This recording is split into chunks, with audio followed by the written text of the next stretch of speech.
السلام علیکم ورحمۃ اللہ وبرکاتہ۔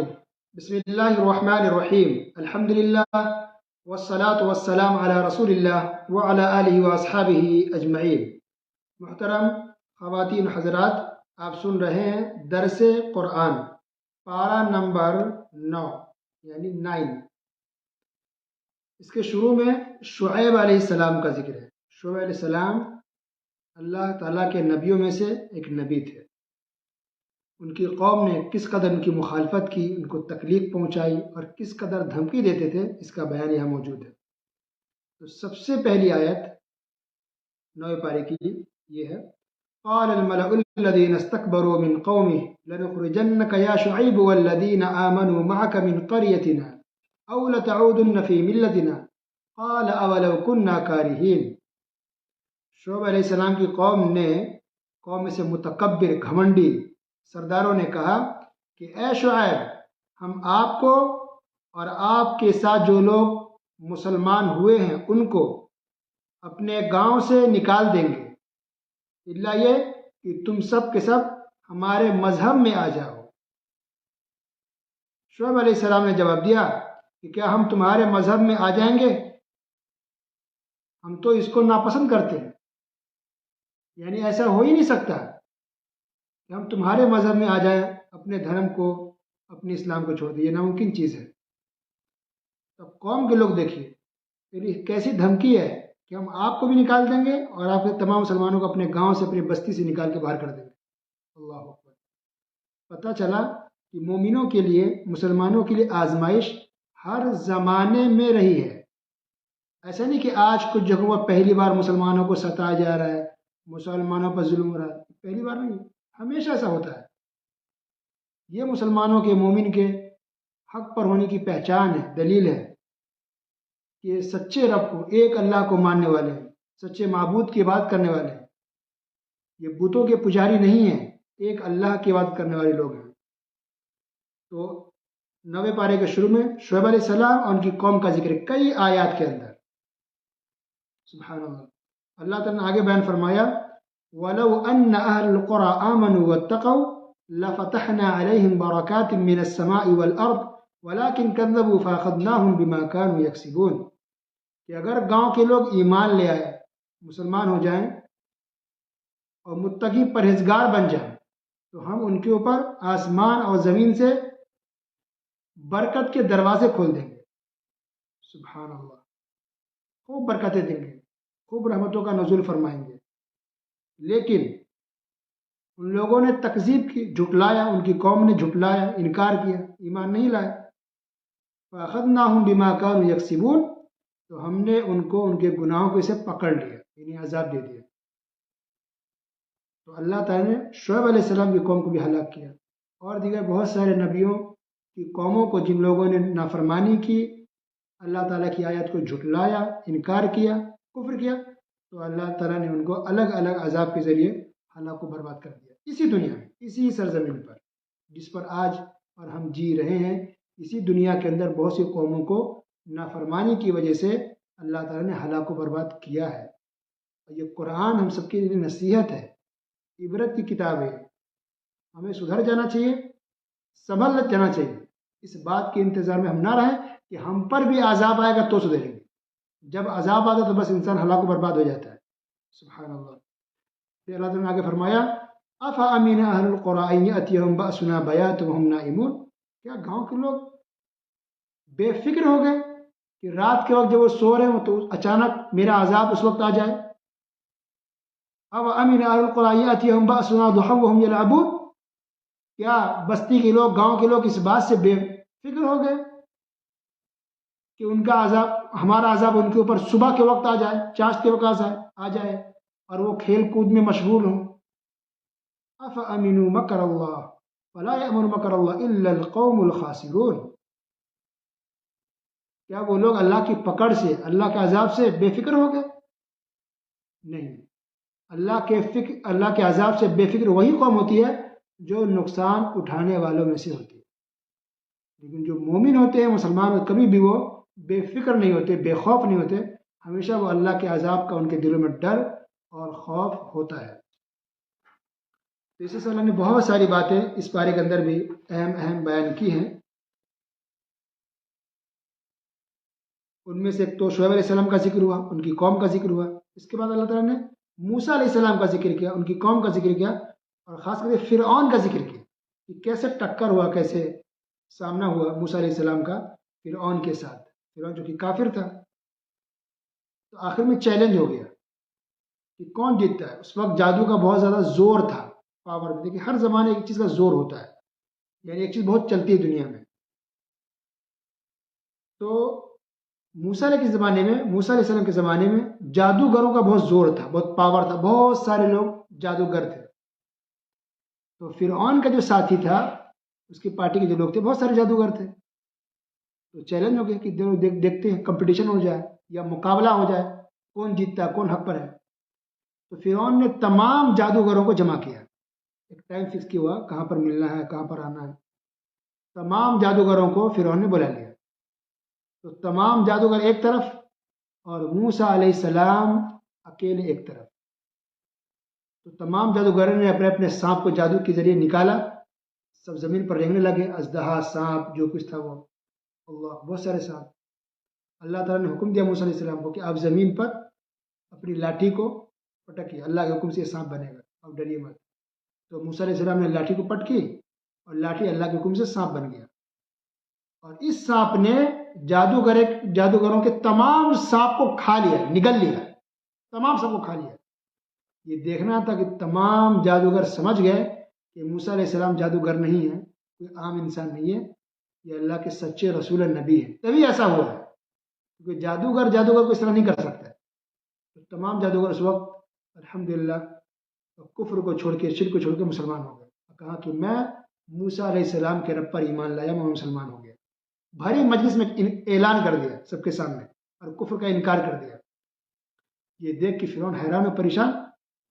تو فرعون نے کہا جادوگر جو مسلمان ہو ان کو، اچھا تم مسلمان ہو گئے، میں تم سب کے ہاتھ اور پیر کو کاٹوں. وہ بھی الٹا، اگر دایاں ہاتھ تو بایاں پیر، اگر بایاں ہاتھ تو دایاں پیر، ایسے ایک ہاتھ ایک پیر کاٹوں گا، اور پھر تم سب کو سولی پر بھی چڑھا دوں گا. یعنی دھمکی دی. تو یہ جادوگر جو مسلمان ہو گئے تھے ماشاءاللہ مومن ہو گئے. تو ان مومنوں نے، مسلمانوں نے کہا کہ کوئی بات نہیں، تم کو جو کرنا ہے کر لو، مار بھی دو گے تو آخر ہم جائیں گے کس کے پاس؟ اللہ تعالیٰ کے پاس ہی لوٹ کر کے جائیں گے. اللہ، ایمان دیکھیے. ابھی نئے نئے مسلمان ہوئے تھے لیکن ایمان کتنا مضبوط ہو گیا. کہتے ہیں انسان کے ایمان اصل مضبوط ہونا چاہیے. تو آپ کو کوئی نہیں ڈرا سکتا ہے، اب کوئی فکر، کوئی غم آپ کو نہیں ہوگا. کوئی بات نہیں، مار ڈالو، مار کے جائیں گے کہاں؟ اللہ کے پاس جائیں گے نا جی، الحمدللہ. تو ماشاءاللہ اس طرح سے وہ لوگ مسلمان ہو گئے، اور فرعون دیکھتے رہ گیا. اس سے بھی پتہ چلتا ہے کہ جادو جادو ہے، اور اللہ کی جو طاقت ہے وہ طاقت ہے، پاور ہے. سبحان اللہ. جو باطل چیز ہے، غلط چیز ہے، اس کے اندر جان نہیں ہوتی، اس کے اندر اتنا پاور نہیں ہوتا. جو حق ہے وہی غالب آ کر کے رہتا ہے، اس کے اندر پاور ہے. اس کا انجام کے حساب سے بھی حق والوں کی جیت ہوتی ہے اور انجام بہتر ہوتا ہے. اور جو باطل پر ہوتے ہیں، غلط چیزوں پر رہتے ہیں، اس کا انجام بہت برا اور خراب ہوتا ہے. تو اس کے اندر بہت ساری عبرت اور نصیحت کی باتیں ہیں ہم سب کے لیے. یہ جادو تو کفر ہے، کسی کو بھی جادو نہیں سیکھنا چاہیے، جادو کا کام کسی کو بھی نہیں کرنا چاہیے. دیکھیں جتنے بڑے بڑے جادوگروں نے جادو کو چھوڑ کر کے توبہ استغفار کر کے مسلمان ہو گئے. اور آج مسلمان ہیں جو جادو سیکھتے ہیں. استغفر اللہ. کچھ لوگ داماد کا مت مارتے ہیں، کھانے کی چیزوں میں کچھ ملا کے، نمک ڈال کے، چینی ڈال کے. کچھ لوگ شوہر کا مت مارنے کی کوشش کرتے ہیں، کچھ لوگ بیٹا کا، کچھ لوگ ماں باپ کا. کچھ اولاد بھی جو ماں باپ کی مت مارنے کی کوشش کرتے ہیں تاکہ ماں باپ صرف ہماری طرف رہیں، دوسری اولاد کی طرف نہ دیکھیں. تو کوئی بھی اگر یہ کرے، کھلا پلا کے جو مت مارے، ایسی پھونک کر کے کسی کا اپنی طرف کرنے کی جو لوگ کوشش کرتے ہیں، یہ سب جادو کے ذریعے ہوتا ہے. یاد رکھیں، قرآن حدیث میں ایسا کوئی علم نہیں ہے اس کو پڑھتے ہیں تو سب کو چھوڑ کے آپ کی طرف ہو جائے گا. ایسا حدیث قرآن میں نہیں ہے. یہ جادو کے ذریعے ہوتا ہے. بس جس کو آپ عالم سمجھ رہے ہیں، مولوی صاحب سمجھ رہے ہیں، وہ مولوی صاحب نہیں ہے، یہ تو جادوگر ہے. کوئی بھی عالم صاحب یہ کام کر ہی نہیں سکتے. کیا کوئی عالم صاحب جادو کا کام کریں گے؟ نہیں. اور جو جادو کا کام کریں گے وہ عالم صاحب ہو ہی نہیں سکتے. کوئی ایک ہی ہو سکتا ہے نا، یا تو آگ یا تو پانی. تو وہ لوگ بھیس میں ہوتے ہیں عالم کے، کہ داڑھی رکھ لیتے ہیں، ٹوپی رکھ لیتے ہیں، لوگ اس کو دے کے دھوکہ کھاتے ہیں. اس لیے کبھی باباؤں کے پاس نہیں جانا چاہیے، اور کبھی کسی کا مت مارنے کی کوشش نہیں کرنی چاہیے. آپ کا شوہر اچھا ہو، برا ہو، آپ کی بیوی اچھی ہو، بری ہو، ماں باپ کے کیسا بھی معاملہ ہو، بھائی کو کیسا بھی معاملہ ہو، جو بھی ہے حل کرنے کی کوشش کریں. یا نہیں ہوتا تو تھوڑا دوری بنا لیں، لیکن مت کبھی مت مارے کسی، آپ کی آخرت برباد ہے۔ یہ جادو کے ذریعے تو مت مارنا کسی کو کھلا پلا کے، یہ جادو کے ذریعے ہوتا ہے، اور جادو کفر ہے، آپ کی آخرت برباد ہو جائے گی۔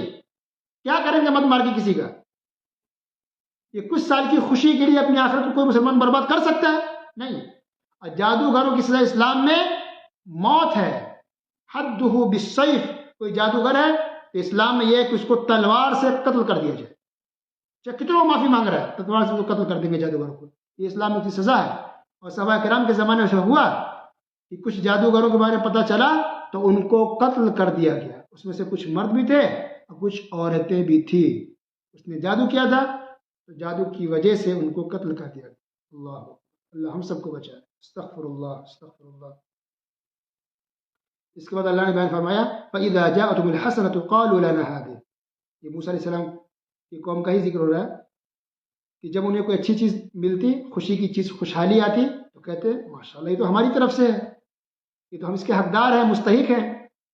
وَإِن تُصِبْهُمْ سَيِّئَةٌ يَطَّيَّرُوا بِمُوسَىٰ وَمَن مَّعَهُ۔ لیکن جب انہیں کوئی مصیبت آتی، کوئی پریشانی، کوئی تنگی آتی تو پھر ان کی قوم موسیٰ علیہ السلام سے اور مومنوں سے بدشگونی لیتے تھے۔ بدشگونی یعنی ان کو منحوس سمجھتے تھے کہ موسیٰ علیہ السلام، یہ مسلمان، یہ مومن، یہ منحوس ہیں۔ استغفر اللہ، استغفر اللہ۔ مومنوں کو، مسلمانوں کو منحوس سمجھتے تھے کہ ان کی وجہ سے ہمیں آفت آ رہی ہے، ان کی وجہ سے ہم پریشان ہو رہے ہیں، یہ لوگ منحوس ہیں، اس وجہ سے ایسا ہو رہا ہے۔ استغفر اللہ۔ یاد رکھیے یہ عقیدہ بھی غلط ہے، کوئی بھی انسان منحوس نہیں ہوتا۔ کسی سے بدشگونی لینا، کسی کو منحوس سمجھنا، یہ بالکل غلط بات ہے۔ کچھ لوگ گھر پر آ کے الو بیٹھ گیا، بھگا کے مار کے، منحوس ہے، بھگا بھگا، ورنہ رزق چلا جائے گا، غلط بات ہے۔ صبح صبح کوا آ کر کے کائیں کائیں کرتا ہے، کچھ لوگ اس کو منحوس سمجھتے، بھگاتے کوے کو، اس کو بھگاؤ، ایسا کرنے سے گھر سے برکت نکل جائے گی، یہ بھی غلط بات ہے۔ بلی راستہ کاٹ دے تو لوگ پلٹ جاتے ہیں، کبھی ایکسیڈنٹ ہو جائے گا۔ ٹوٹا ہوا شیشہ نہیں دیکھتے ہیں کہ ٹوٹا ہوا شیشہ دیکھنے سے قسمت ٹوٹ جائے گی۔ رات میں کچھ لوگ پیسے نہیں دیتے ہیں، قرض کہ ہمیشہ پیسہ نکلتا رہے گا رات میں دینے کی وجہ سے۔ آنکھ پھرپھرا رہی، اچھا کوئی یاد کر رہا ہے، زبان میں دانت لگ گیا، اچھا کسی نے مجھے گالی دی ہے۔ پانی پی رہا، سرک گیا، او ہو کوئی مجھے یاد کر رہا ہے۔ آنکھ پھرپھرا رہی ہے، ہاتھ کچھ کھجلا رہا، اچھا کوئی مہمان آنے والا ہے۔ یہ ساری باتیں بالکل غلط ہے، اس کی کوئی سچائی نہیں، اسلام میں ایسا کچھ بھی نہیں ہے، اس کا کوئی تعلق نہیں ہے۔ ان چیزوں سے، ان باتوں سے نہ اچھی چیز لینی نہ بری چیز لینی چاہیے۔ تو یہ کوا کو اس سب سے بدشگونی لینا، استغفر اللہ، یہ بد عقیدی کی بات ہے، یہ غلط عقیدہ ہے، خراب چیزیں ہیں۔ کوا بولے نہ بولے، الو بیٹھے نہ بیٹھے، جانور گزر جائے نہیں گزر، اس سے کوئی فرق نہیں پڑتا۔ اگر کوئی ایسا عقیدہ رکھتا کہ یہ منحوس ہے، اس کے بولنے سے، اس کے سننے سے، کسی پر نظر پڑ جانے سے، کسی کی آواز آ گئی صبح صبح کان میں، اچھا یہ منحوس ہے، میرا دن اچھا نہیں جائے گا۔ صبح صبح کسی کی شکل پر نظر پڑ گئی، اچھا میرا دن خراب جائے گا، یہ تو منحوس آدمی ہے، جب بھی اس کی شکل دیکھتا ہوں میرا دن خراب چلا جاتا ہے۔ اس ساری باتیں استغفر اللہ غلط ہے، انسان کو گناہ ملے گا، تو استغفار کرنی چاہیے، ایسا کچھ بھی نہیں ہے، ٹھیک ہے۔ یہ کافروں کا طریقہ دیکھیں، بدشگونی لیتے تھے، برا سمجھتے کافر لوگ، مسلمانوں کا ایسا عقیدہ نہیں رکھنا چاہیے۔ پھر اللہ نے بیان فرمایا کہ اللہ تعالیٰ نے فرعونیوں پر اللہ نے عذاب بھیج دیا تھا۔ کس طرح سے؟ وہ اس طرح سے کہ سیلاب ہی سیلاب، پانی ہی پانی، ہر جگہ پانی۔ ٹڈی، ایک ٹڈی ہوتا ہے نا کیڑا ٹائپ میں، ٹڈی دل، ہر جگہ ٹڈی جو فصلوں کو خراب کر دیتی ہے، گرین کلر کے، ہرے کلر میں ہوتے ہیں، بڑے ٹائپ کے کیڑے کی طرح۔ تو ٹڈی اللہ نے بہت سارا بھیج دیا، پوری فصلوں کو کھا لیا۔ گھن اللہ نے بھیج دیا، گھن، گھن معلوم کیڑا جو اناج کے اندر پڑ جاتا ہے، کچا اناج میں کھاتا ہے اس کو، گھن اللہ نے ڈال دیا اناج کے اندر۔ جوں، جوں جو ہوتے ہیں ہمارے سروں کے بالوں میں، وہ جوں اللہ نے بھیج دیا، بہت سارا جوں، سب پریشان، عورت مرد سب پریشان۔ میڈک اللہ نے بھیج دیا، جہاں دیکھو میڈک، کھانے کی چیز میں میڈک، برتن میں میڈک، کچن میں میڈک، بستر پہ میڈک، برتن میں میڈک، اللہ اکبر، خون، ہر جگہ خون خون خون، اس طرح سے اللہ نے عذاب بھیج دیتا فرعونیوں پر، کافروں پر، مشرکوں پر۔ لوگ پریشان ہو گئے، تنگ آ گئے تھے۔ اس لیے کہتے ہیں نا اللہ سے ڈرنا چاہیے، نافرمانی نہ کرے۔ اللہ کسی بھی شکل میں، کسی بھی طرح سے اللہ عذاب ہمارے اوپر بھیج سکتا ہے، ہماری زندگی تنگ ہو جائے گی، ہمارے لیے سانس لینا مشکل ہو جائے گا، یاد رکھیے۔ اس لیے انسان حرام چیزیں نہ پڑے، چاہے کوئی بھی ہو، شرک نہ کرے، بدعت نہ کرے، یہ سود بیاج نہ کھائے، جو کھا رہے ہیں، آنے دو، بلڈنگ خرید لیے، گھر خرید لیے، بنگلہ، آرام سے 5 سال میں ہم سزا دیں گے، ادا کر دیں گے۔ ہم اگر مر گئے تو ہماری اولاد ادا کر دے گی، لا حول ولا قوة، یہ مومن ہے، یہ مسلمان ہے. اتنا بڑا گناہ ہے سود بیاج، اب لے کے بیٹھے ہوئے ہیں اور کہہ رہے آرام سے کتنی فرصت سے بولے کہ ہماری اولاد ادا کر دے گی اگر ہم مر گئے تو.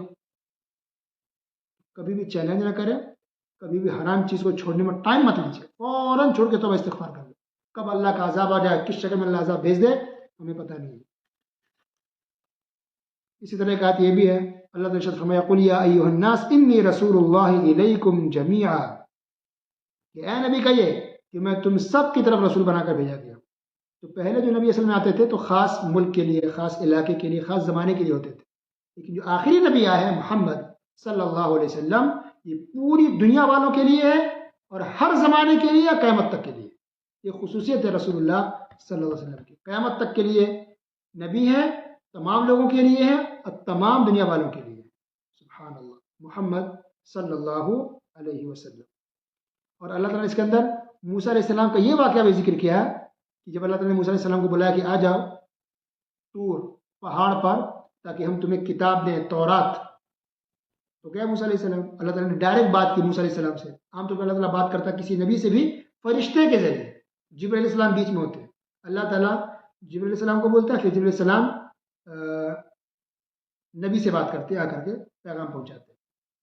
لیکن کبھی کبھار ایسا لگتا ہے اللہ ڈائریکٹ بات کرتا ہے. تو اللہ تعالیٰ نے موسیٰ علیہ السلام سے ڈائریکٹ بات کی طور نامی پہاڑ پر بلا کر کے. تو موسیٰ علیہ السلام کے دل میں شوق پیدا ہوا کہ میں اپنے رب کو دیکھ سکوں، بات تو میں ڈائریکٹ کر رہا ہوں. تو کہا کہ اے اللہ میں آپ کو دیکھنا چاہتا ہوں. تو اللہ نے کہا کہ تم نہیں دیکھ پاؤ گے، تمہاری طاقت نہیں دیکھ پاؤ گے. اور پھر ہلکی سے نور، اللہ کا نور دکھا اور پھر موسیٰ علیہ السلام بے ہوش ہو گئے. اللہ، تو ہماری آنکھوں میں اصل میں وہ طاقت نہیں ہے کہ ہم اللہ کا دیدار کر سکیں، اللہ کو ہم دیکھ پائیں، کہ ہم ان کمزور آنکھوں میں طاقت نہیں ہے. لیکن قیامت کے دن دیکھیں گے. اسی طرح جنت کے اندر جنتی مسلمان اپنے رب کو دیکھ پائیں گے. اللہ کے رسول صلی اللہ علیہ وسلم نے فرمایا کہ جنتی ایسے ہی اپنے رب کو دیکھیں گے اللہ کو سامنے بالکل صاف آنکھوں کے ساتھ، جیسے آج تم لوگ چودھری کے چاند کو دیکھتے ہو، کلیئر کٹ چاند دیکھتے تھے نا، ویسے میں اللہ کو دیکھ پائیں گے. لیکن دنیا میں یہ ممکن نہیں ہے. ابھی تک کسی نے بھی ڈائریکٹ اللہ تعالیٰ کو نہیں دیکھا ہے. لیکن معتزلہ ایک فرقہ ہے، معتزلہ ایک فرقہ ہے، وہ کہتا ہے کہ نہیں، جنت میں بھی مسلمان لوگ اللہ تعالیٰ کو نہیں دیکھ پائیں گے. لا حول ولا قوت الا باللہ. حدیث سے ثابت ہے، کئی حدیثوں سے ثابت ہے کہ دیکھیں گے. تو کہتے ہیں نا فرقے بہت بن گئے مسلمانوں میں، گمراہ فرقے. اس لیے قرآن و حدیث پر جو چلنے والی جو جماعت ہے اس پر انسان کو چلنا چاہیے. جو سلف صالحین کے طریقے پر چلنے والے ان کو فالو کریں، قرآن حدیث پر چلیں. جو گمراہ جو فرقے ہیں ان کو فالو نہیں کرنا چاہیے، آپ کو گمراہ کر دیں گے، بھٹکا دیں گے. اسی طرح سے اللہ تعالیٰ نے بھی بیان فرمایا، عہد و پیمان کا اللہ نے ذکر کیا. اللہ نے کہا کہ اور جب آپ کے رب نے اولاد آدم کی پشت سے، پشت یعنی پیٹھ سے ان کی اولاد کو نکالا اور ان سے انہی کے متعلق اقرار لیا کہ کیا میں تم سب کا رب نہیں ہوں، تو تمام لوگوں نے جب دیا ہاں تو ہم سب کا رب ہے، ہم سب گواہ بنتے ہیں. یہ سورہ اعراف آیت نمبر 172. کیا مطلب ہے؟ اس کا مطلب یہ ہے کہ اللہ تعالیٰ نے جب آدم علیہ السلام کو بنایا، پیدا کیا، تو آدم علیہ السلام کی پیٹھ سے ہم تمام لوگوں کو اللہ نے پیدا کیا، نکالا. اس وقت، اسی وقت تمام لوگوں کو، جتنے پیدا ہو چکے ہیں، جتنا ہے اور جتنے قیامت تک آئیں گے، مسلم غیر مسلم سب کے سب، مسلم نان مسلم سب، عورت مرد سب کو اللہ نے آدم علیہ السلام کی پیٹھ سے نکالا. اور پھر اللہ نے سب سے کہا کہ میں تم سب کا رب نہیں ہوں. تو ہم سب نے کہا کہ ہاں اے اللہ تو ہم سب کا رب ہے، ہم اس پر گواہ ہیں، ہم سب اقرار کر چکے ہیں. یہ بات صحیح حدیث سے ثابت ہے، مسند امام احمد کے اندر اور حدیث کی دیگر کتابوں میں یہ بات موجود ہے. تو یہ اقرار ہم لوگ کر چکے ہیں. اب اسی بات کی یاد دہانی کے لیے اللہ تعالیٰ نبیوں اور رسولوں کو دنیا میں ہمیشہ بھیجتا رہا کہ جاؤ میرے بندوں کو، لوگوں کو بتاؤ، یاد دلاؤ کہ تم سب کا رب کون ہے؟ اللہ تعالیٰ. ایک اللہ کی بات کرنا ہے، ایک اللہ کے سامنے سجدہ کرنا ہے. اسی بات کی یاد دہانی ہوتی رہی ہے. اور آخری رسول بھی ہے، قرآن ہے، حدیث ہے، سب کچھ میں ان تمام چیزوں کے اندر کلیئر بتا دیا گیا کہ اللہ تعالیٰ ہی معبود ہے اور ایک اللہ کی عبادت کرنی ہے. ہم پہلے اقرار کر چکے ہیں، ابھی پھر ہماری رہنمائی کے لیے اللہ نے قرآن بھیجا ہے. اسی طرح اللہ نے یہ بھی ارشاد فرمایا کہ کچھ لوگ ایسے ہیں، بلکہ بہت سے لوگ ایسے ہیں جن کے پاس دل تو ہے لیکن سمجھتے نہیں، آنکھ ہے لیکن دیکھتے نہیں، کان ہے لیکن سنتے نہیں، یہ تو جانوروں کی طرح ہے، بلکہ جانور سے بھی بدتر ہے۔ یہ کافروں کے بارے میں بات کی جا رہی ہے، یہ سب کچھ ہو کر کے بھی وہ لوگ ہدایت حاصل نہیں کرتے، اسلام کو قبول نہیں کرتے، اسلام کو مانتے نہیں ہیں، اللہ کی آیات میں قرآن کے اندر غور و فکر نہیں کرتے۔ سبحان اللہ، بہت ڈنجر چیز ہے۔ اسی طرح اللہ نے یہ بھی ارشاد فرمایا وَلِلَّهِ الْأَسْمَاءُ الْحُسْنَى فَادْعُوهُ بِهَا، کہ اللہ تعالیٰ کے اچھے اچھے نام ہیں، اسماء حسنہ۔ اللہ کے ناموں کو کہا جاتا ہے اسماء حسنہ، اسم کی جمع اسماء یعنی اللہ تعالیٰ کے نام، حسنہ یعنی اچھے اچھے خوبصورت نام، تو اللہ کے ناموں کا کہا جاتا ہے اسماء حسنہ، ٹھیک ہے؟ تو اللہ تعالیٰ کے اسماء حسنہ اچھے اچھے نام ہیں، فَادْعُوهُ بِهَا، لہٰذا تم لوگ اللہ تعالیٰ کو اللہ کے انہی ناموں سے پکارو، اچھے اچھے ناموں سے پکارو۔ تو اللہ تعالیٰ کے نام بے شمار ہیں، 99 ہی نہیں ہے، بے شمار ہیں۔ وہ جو حدیث میں اصل میں یہ بات ہے کہ جو انسان 99 نام یاد کر لے، اس کو سمجھ لے، اس پر عمل کر لے، تو پھر اس کے لیے جنت ہے۔ تو خوشخبری ہے، 99 نام جس نے یاد کیے، یہ بات ہے، یہ نہیں کہ 99 ہی نام ہے۔ اکثر لوگ یہ غلط فہمی سمجھتے کہ 99 نام اللہ کے، نہیں، بے شمار نام ہے۔ بہت سارے نام قرآن کے اندر ہے، بہت سارے نام حدیث کے اندر ہے، بہت سارے نام ایسے ہیں جو ہمیں نہیں پتہ ہے، تو بے شمار نام ہے اللہ کے۔ تو جو نام قرآن سے بیان ہوا ہے اللہ تعالیٰ کو انہی ناموں سے پکارنا چاہیے۔ کچھ لوگ اپنے سے بولتے ہیں، مثلا کہتے ہیں خدا حافظ، خدا آپ کا بھلا کرے، خدا آپ کو خوش رکھے، تو خدا کیوں بولتے ہیں جی؟ اللہ بولیے نا، اللہ بولنے میں کیا تکلیف ہو رہی ہے؟ اللہ نام قرآن میں ہے، حدیث میں ہے۔ لفظ خدا یہ تو فارسی لفظ ہے، ٹھیک ہے؟ یا ایشور کہتے ہیں گاڈ، او مائی گاڈ، او مائی گاڈ، چلو کافر کہتے ہیں تو وہ الگ بات ہے، کہ مسلمان تو گاڈ نہیں بولے، اللہ بولے۔ ایشور ہندی میں ایشور بولتے ہیں، تو اگر ہم ہندو سے بات کرتے ہیں دعوت دیں تو ٹھیک ہے ایشور بولیں گے سمجھانے کے لیے بس، لیکن مسلمان آپس میں بات کر رہے ہیں تو پھر اللہ بولے، لفظ اللہ وہ تو ترجمہ ہو گیا ایشور گاڈ دوسری لینگویج میں۔ یہ بہت ڈینجر چیز ہے، اللہ کے نام میں الحاد نہیں کر سکتے، ہم اس کو تبدیل نہیں کر سکتے، جو اللہ کا نام جیسے آیا ہے ویسے بولنا، ٹھیک ہے؟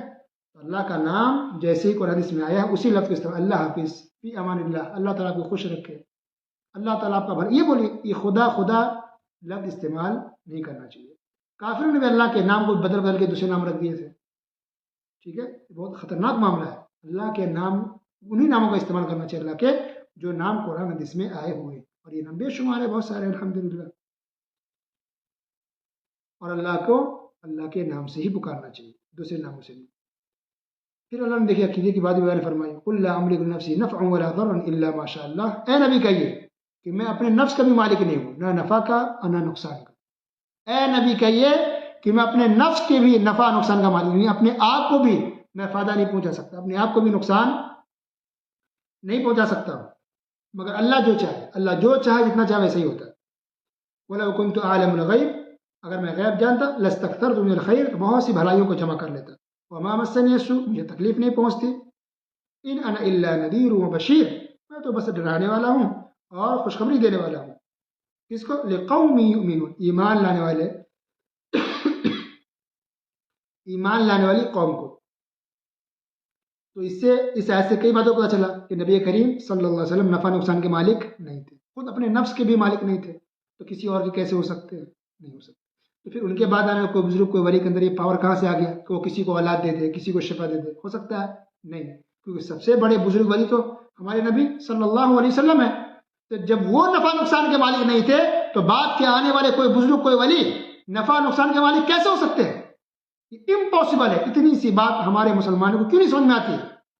وہ اولیاؤں کے، بزرگوں کی شان میں غلو کر کے غلط عقیدہ کیوں رکھتے ہیں؟ اللہ نے عقیدے کی بات کیسے کھول کھول کے واضح بیان کیا کہ اے نبی کہیے کہ میں نفع نقصان کا مالک نہیں ہوں۔ اللہ اکبر! تو لوگ کیوں جاتے ہیں درگاہوں مزاروں پر اولاد مانگنے کے لیے، پریشانی دور کرنے کے لیے؟ شرک ہے کھلا ہوا۔ اور لوگ کہتے ہیں کچھ لوگ کہ نبی کریم صلی اللہ علیہ وسلم عالم الغیب تھے، اللہ تعالیٰ کہنے والے، اے نبی کہیے کہ اگر میں عالم الغیب ہوتا تو بہت سی بھلائیوں کو جمع کر لیتا، مجھے کوئی نقصان نہیں پہنچتی۔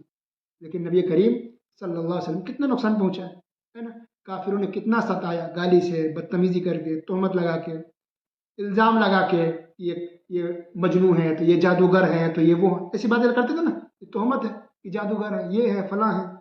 تکلیف پہنچانا، جسمانی طور پر تکلیف پہنچانا، زبانوں سے تکلیف دینا، قتل کرنے کی پوری سازش، رائٹ؟ اللہ اکبر. تو بہت ساری تکلیفوں کو ہمارے رسول صلی اللہ علیہ وسلم نے جھیلا ہے، پریشانیاں اٹھائی ہیں. تو قرآن میں یہ عقیدہ بتایا گیا کہ عالم الغیب کون ہے؟ صرف اللہ تعالیٰ. اللہ کے علاوہ کوئی بھی عالم الغیب نہیں ہوتا. ہمارے رسول صلی اللہ علیہ وسلم نے اللہ کے پیغام کو، توحید کو اور اسلام کی ساری باتوں کو لوگوں تک پہنچایا ہے. ان کا کام تھا لوگوں تک پہنچانا، لوگوں کو اللہ کے عذاب سے ڈرانا اور اللہ کی نعمت، جنت، اجر و ثواب کی خوشخبری دینا. یہ ان کا کام تھا. اور اس طرح سے سورہ اعراف کی جو آخری آیت ہے یہاں پر سجدہ ہے. یہ پہلا سجدہ ہے قرآن کے اندر. تو اس طرح سورہ اعراف مکمل ہوا. اس کے بعد ہے سورہ انفال، جس کو انشاءاللہ ہم کل سنیں گے. اللہ تعالیٰ ہم سب کو سننے کے ساتھ ساتھ عمل کرنے کی توفیق عطا فرمائے. آمین. وصلی اللہ علی نبینا محمد وعلی آلہ وصحبہ اجمعین. السلام علیکم ورحمۃ اللہ وبرکاتہ.